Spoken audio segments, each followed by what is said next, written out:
Despite being a certified chaos enthusiast, I have spent far more time building models than I have building lists, and as a side effect, I do not actually know the rules for a lot of chaos models. What the hell is this? One particular area of my personal ignorance is the Dark Apostle. I have no idea what he does, or what his two little guys do. However, I recently picked up one of these models to use for a kitbash, and finally got around to reading his rules. The Dark Apostle provides various squad buffs, and his little guys are bombs.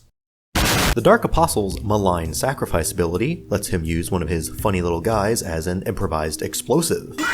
This ability's complete disregard for human life immediately made me think of the Iron Warriors, and rules-wise, I think this guy would fit great into an Iron Warriors army. The model itself, though, would not.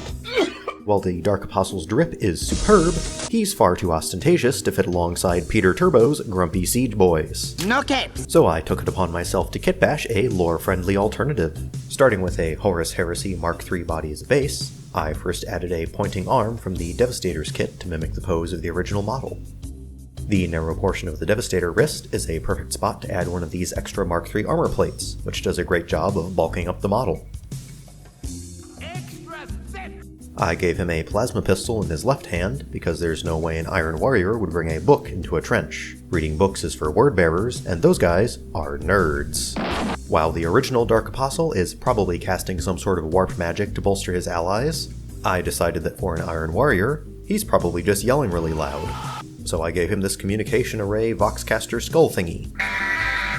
Depending on how you pose the arms and what shoulder pads you decide to use, you'll probably have to cut these little tubes off the Mark III backpacks.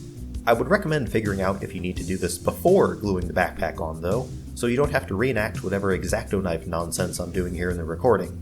It is a miracle I haven't seriously injured myself yet. Foreshadowing is a literary device in which, for the shoulder pads themselves, I opted for one Mark III shoulder and one Chaos shoulder. If you can get a hold of the new Iron Warriors upgrade kit, this would be a great place to use one of the new shoulders, so you don't have to bother with decals. For the head, I went with one that had a lot of cybernetics on it. Conveniently, there's one of these in the Mark III kit, but there's plenty of other kits with cybernetically enhanced heads as well.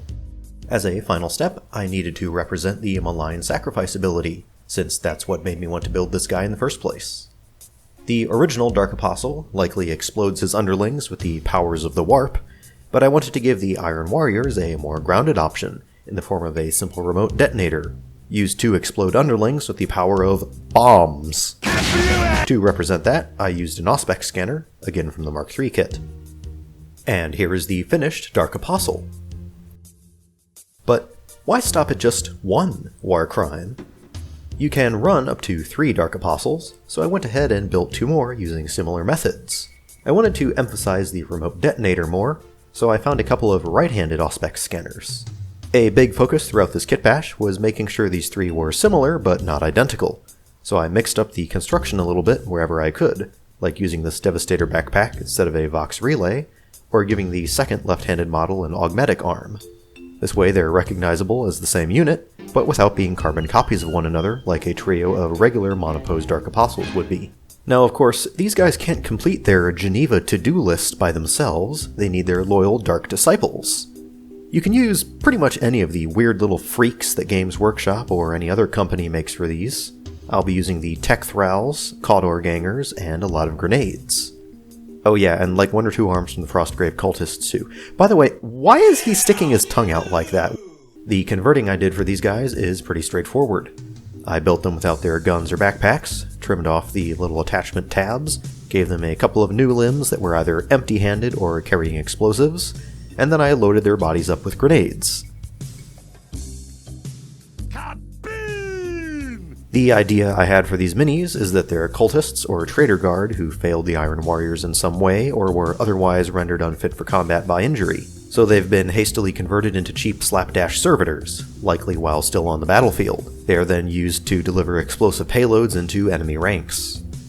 I got these models painted up using my usual Iron Warriors scheme, and there you have it. 3 Dark Apostles, and their 6 accompanying Dark Disciples, ready to wage war in a humane and dignified fashion.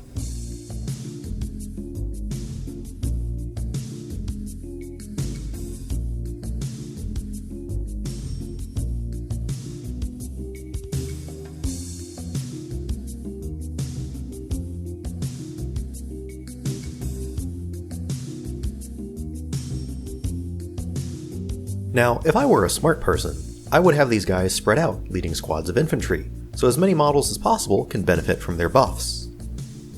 But I'm not going to do that. I'm going to shove all of them in a tank, run it straight up the center of the board, have all of them disembark directly into enemy lines, shout "Bing Bong," and then detonate 3 Dark Disciples at once. Also, I'm going to use a Land Raider so that if it dies, it has a chance to explode too. I have no idea if what I have elected to nickname Operation Irish Car Bomb will work or not, but I can promise you you'll hear about it if it does.